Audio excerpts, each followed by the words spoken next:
राजनीति एकमात्र ऐसा पैसा है जहां पर चोरी भी कर सकते हैं, झूठ भी बोल सकते हैं, धोखा भी दे सकते हैं और उसके बावजूद भी सम्मानित हो सकते हैं। Mark Twain. क्या अंता के अंदर खेल हो चुका है? क्या ये खेल ओम बिरला और प्रमोद जैन भाया ने मिलकर किया है? नरेश मीणा का क्या होगा और अंता का चुनाव कौन जीत रहा है? भारतीय जनता पार्टी, प्रभुदयाल सैनी, कंवरलाल मीणा के परिवार के किसी सदस्य या फिर नंदलाल सुमन और आनंद गर्ग, इनमें से किसको टिकट देने वाली है? और गोविंद सिंह डोटासरा ने क्या अपने परिवार के सदस्यों को फर्जीवाड़े से सचमुच नौकरी लगाया था और क्या इसीलिए वो बीजेपी से मिलकर काम कर रहे हैं?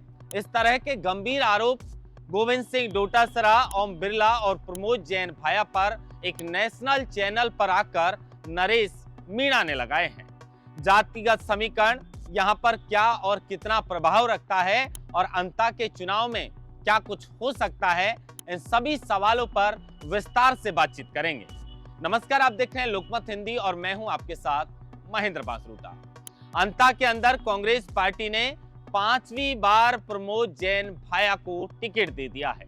सबसे पहले 2008 में टिकट दिया, फिर 13 में, उसके बाद में 18 में, उसके बाद 23 और अब उपचुनाव के अंदर। यानी कांग्रेस पार्टी ये मानती है कि सबसे प्रबल दावेदार हाड़ौती क्षेत्र में, यहां पर 12 जिले में अगर कोई उनको लगता है तो वो है प्रमोद जैन भाया। वही प्रमोद जैन भाया जिनके ऊपर भरत सिंह कुंदनपुर लगातार भ्रष्टाचार के आरोप लगाते थे। नरेश मीणा को क्या झटका मिला है या पहले से ही इसकी साजिश रची जा चुकी थी? अब देखिए, एक बात तो यह भी है कि नरेश मीणा को जब जेल भेज दिया गया था देवली उनियारा के चुनाव के बाद, एसडीएम अमित चौधरी को थप्पड़ मारने के मामले में, उसके बाद आकर उन्होंने कांग्रेस पार्टी ज्वाइन नहीं की थी और बिना सदस्यता क्या टिकट मिल सकता था? लेकिन अगर पार्टी को टिकट देना होता तो शायद वो सदस्यता ग्रहण करवा सकते थे। लेकिन प्रहलाद गुंजल ने नरेश मीणा के लिए बड़ी बात कही है, उस पर भी बातचीत करेंगे। लेकिन पहले समझते हैं पूरे मामले को कि क्या सचमुच जो यहां से पहले विधायक थे जिनकी सदस्यता रद्द हुई थी, कंवरलाल मीणा, उनको हटाने में और उनको फंसाने में लोकसभा अध्यक्ष ओम बिरला और प्रमोद जैन भाया की साजिश है? क्या ये नेता लोग बीजेपी कांग्रेस पब्लिक के लिए करते हैं? अंदर से क्या ये लोग मिले होते हैं? नरेश मीणा ने आरोप लगाए हैं साफ तौर पर कि प्रमोद जैन भाया और लोकसभा अध्यक्ष ओम बिरला ने मिलकर कंवरलाल मीणा को फंसाया है और उनकी सदस्यता रद्द करवाई है। ये बड़े गंभीर आरोप जो है वो कहीं ना कहीं बड़े दो दिग्गज नेताओं पर नरेश मीणा ने लगाए हैं। नरेश मीणा ने साथ में ये भी कहा है कि कांग्रेस के प्रदेश अध्यक्ष गोविंद सिंह डोटासरा और राजस्थान के पूर्व मुख्यमंत्री अशोक गहलोत ने मिलकर उनका टिकट कटवाया है। टिकट कटवाने की वजह उन्होंने बताई कि गोविंद सिंह डोटासरा बीजेपी से मिले हुए हैं क्योंकि उन्होंने कई गड़बड़ की है भर्तियों के अंदर और उन्हें इस बात का डर है कि अगर वो बीजेपी पार्टी से मिलकर काम नहीं करेंगे तो फिर बीजेपी पार्टी उन्हें फंसा भी सकती है। गोविंद सिंह डोटासरा ने अपने बेटे को फर्जीवाड़े से आरएएस बनाया है, यह आरोप भी नरेश मीणा ने लगाए हैं। लेकिन यहां पर जातिगत समीकरण क्या कहता है और उस चुनाव के अंदर क्या कुछ हो सकता है? राजस्थान की 200 में से एक सीट पर चुनाव है, लेकिन सभी की निगाहें इस अंता सीट पर टिकी हुई हैं। अब यहां पर मुकाबला त्रिकोणीय देखने को मिलेगा। नरेश मीणा उम्मीद लगाए बैठे थे कि कांग्रेस पार्टी उन्हें टिकट दे सकती है, लेकिन उनका ये पूर्व अनुमान और उनकी ये उम्मीद कहीं ना कहीं जो है वो टूटती हुई नजर आई। इसके कयास पहले से भी लगाए जा चुके थे कि प्रमोद जैन भाया, जो कांग्रेस पार्टी के एक बड़े दिग्गज नेता हैं, मंत्री रह चुके, 4 बार कांग्रेस पार्टी के टिकट से वो चुनाव लड़ चुके, 2 बार विधायक रह चुके कांग्रेस पार्टी के टिकट से, और कांग्रेस कार्यालय के लिए एक बड़ा फंड जो है वो कहीं ना कहीं प्रमोद जैन भाया ने दिया था।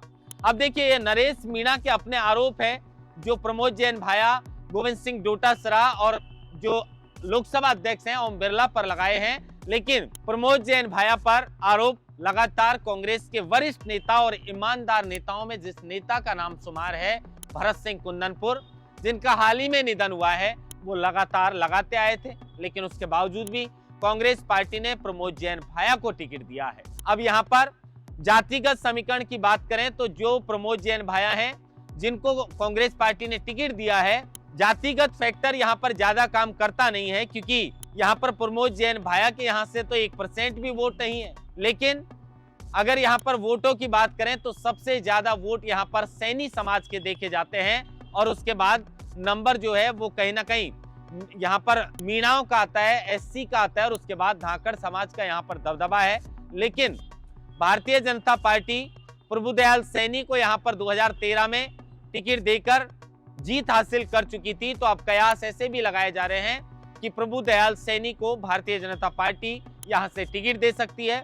कंवरलाल मीणा के परिवार के किसी सदस्य को भी टिकट दिया जा सकता है। लेकिन नरेश मीणा जिस तरीके से आरोप लगा रहे हैं कि कंवरलाल मीणा को तो यहाँ से जबरन निकाला है ओम बिरला और प्रमोद जैन भाया ने, तो फिर अगर ऐसा है तो फिर उनके परिवार के किसी सदस्य को लगता नहीं कि टिकट मिल जाएगा। लेकिन उसके बाद भी पूर्व जो जिला अध्यक्ष हैं, जिसमें आनंद गर्ग का नाम शामिल है, नंदलाल सुमन का नाम शामिल है, इनका भी नाम चल रहा है कि अगर प्रभुदयाल सैनी, वैसे प्रभुदयाल सैनी प्रबल दावेदार यहाँ से माने जा रहे हैं, लेकिन अगर उन्हें टिकट नहीं मिलता है तो ये टिकट फिर नंदलाल सुमन और आनंद गर्ग इनमें से किसी एक को बीजेपी दे सकती है। जल्दी बीजेपी अपना प्रत्याशी यहाँ से घोषित करेगी। लेकिन अब ये मुकाबला त्रिकोणीय हो चुका है और नरेश मीणा साफ तौर पर यहाँ से निर्दलीय के तौर पर चुनाव लड़ने के लिए ऐलान कर चुके हैं। 14 अक्टूबर को नामांकन वो दाखिल करने जा रहे हैं। प्रहलाद गुंजल इस मामले को लेकर कहते हैं कि मैं नरेश मीणा के लिए कल भी अच्छा सोचता था, आज भी अच्छा सोचता हूं। मैंने देवली उनियारा से नरेश मीणा के लिए पैरवी की थी, लेकिन उन्हें टिकट नहीं मिल पाया।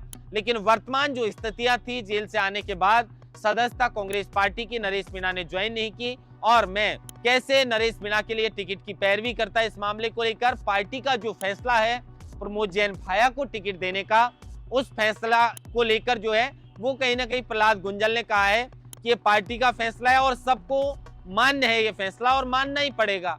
अब कर भी क्या सकते हैं। लेकिन सब्र करने की बात राजस्थान के पूर्व मुख्यमंत्री अशोक गहलोत ने नरेश मीणा के लिए कही है, और प्रहलाद गुंजल ने भी यही बात कही है कि नरेश मीणा को सब्र करना चाहिए, उन्हें देवली उनियारा से चुनाव लड़ा सकते हैं। लेकिन नरेश मीणा ने 2 बार जो चुनाव लड़ा था उसमें कांग्रेस पार्टी का बड़ा नुकसान हुआ था। छबड़ा के अंदर 45,000 वोट मिले, देवली उनियारा के अंदर 60,000 वोट मिले। अब देखिए, कई कहेंगे कि भाई साहब आप नरेश नरेश नरेश करते रहते हैं। देखिए, 60,000 वोट हासिल करना छोटी बात नहीं होती है। नरेश मीणा की जमानत जब्त करने की बात पिछली बार चल रही थी, लेकिन कांग्रेस के प्रत्याशी किस्तूर चंद मीणा को 30,000 वोटों पर जो है वो समेट कर रख दिया था। जमानत उनकी जब्त हो गई थी और नरेश मीणा को 60,000 वोट मिले थे। अब ये 60,000 वोट मिले, ये बताता है कि जनता का कितना लगाव नरेश मीणा की ओर है। और उसके बाद तो लगातार नरेश मीणा जो है वो पॉपुलर कहीं ना कहीं हो चुके हैं। तो अब देखना ये होगा कि नरेश मीणा यहाँ से टक्कर जरूर देंगे। देखिए, जीत हार का खेल है, ये ताज अंता का किसके सर पर सजेगा ये तो 14 नवंबर को जब चुनाव के परिणाम आएंगे उस वक्त ही पता चल पाएगा। लेकिन ये मुकाबला बड़ा रोचक मुकाबला होने वाला है और नरेश मीणा सीधे तौर पर यहाँ बीजेपी और कांग्रेस को टक्कर देने के लिए पूरी तरीके से तैयार हैं। लेकिन भारतीय जनता पार्टी के टिकट का इंतजार है और उसके बाद कुछ तस्वीरें और भी साफ हो जाएंगी कि यहाँ से कौन बाजी मारने में कामयाब हो सकता है। लेकिन नौजवानों की एक बड़ी फौज नरेश मीणा के साथ है और नरेश मीणा इस बार जी जान से यहाँ से मेहनत करेंगे। लेकिन ताज किसके सर पर सजेगा, इस बात का हमें भी इंतजार रहेगा। महेंद्र मासोटा, लोकमत हिंदी, जयपुर।